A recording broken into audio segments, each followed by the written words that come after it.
Historic Nebraska tornadoes. Storms leave damage in their wake. Waverly, Nebraska, a wave of at least 6 tornadoes that local meteorologists called historic swept across eastern Nebraska on Friday, flattening a business, flipping a train, and destroying dozens of suburban homes near Omaha.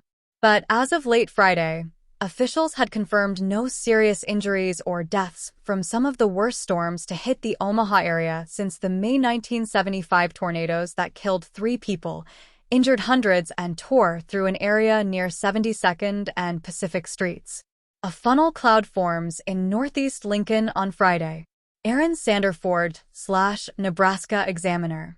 Taylor Nicolaisen, a meteorologist with the National Weather Service in Valley, said Friday was the most tornado warnings the service had ever issued in a single day, at least 41.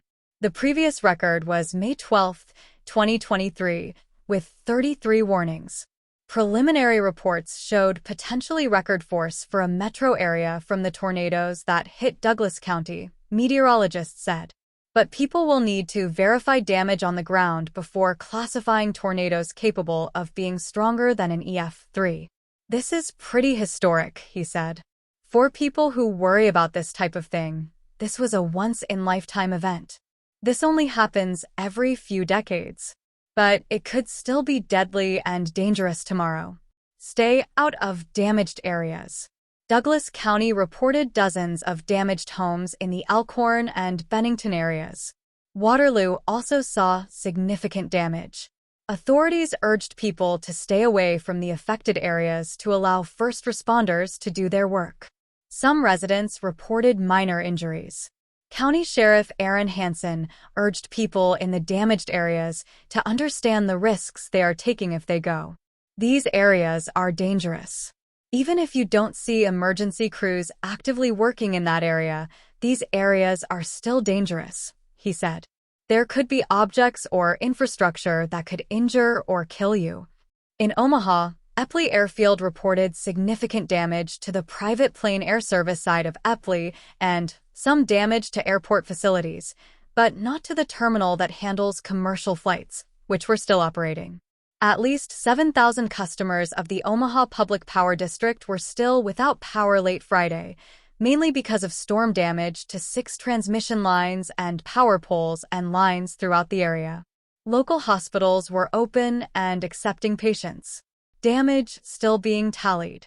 Katrina Spurl of the Nebraska Emergency Management Agency, which collects and confirms damage and injury reports statewide, said NEMA received reports of building and house damage in Sherman and Greeley counties, along with downed power poles.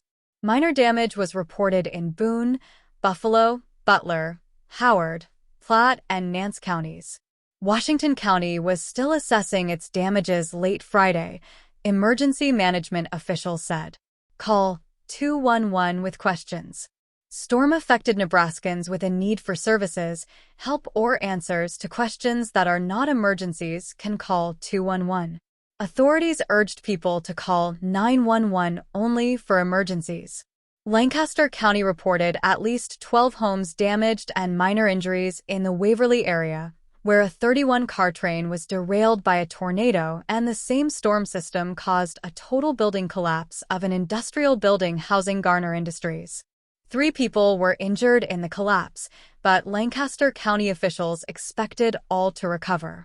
70 people were working inside the manufacturer's facility at the time. Garner does plastic injection molding work.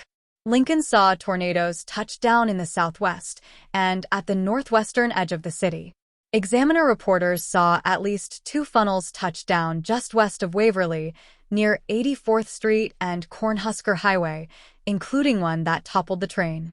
BNSF told 1011 News that none of its crew members were injured and no chemicals or substances were spilled that would require specialized cleanup or hazardous materials teams. Pillen offering update Saturday.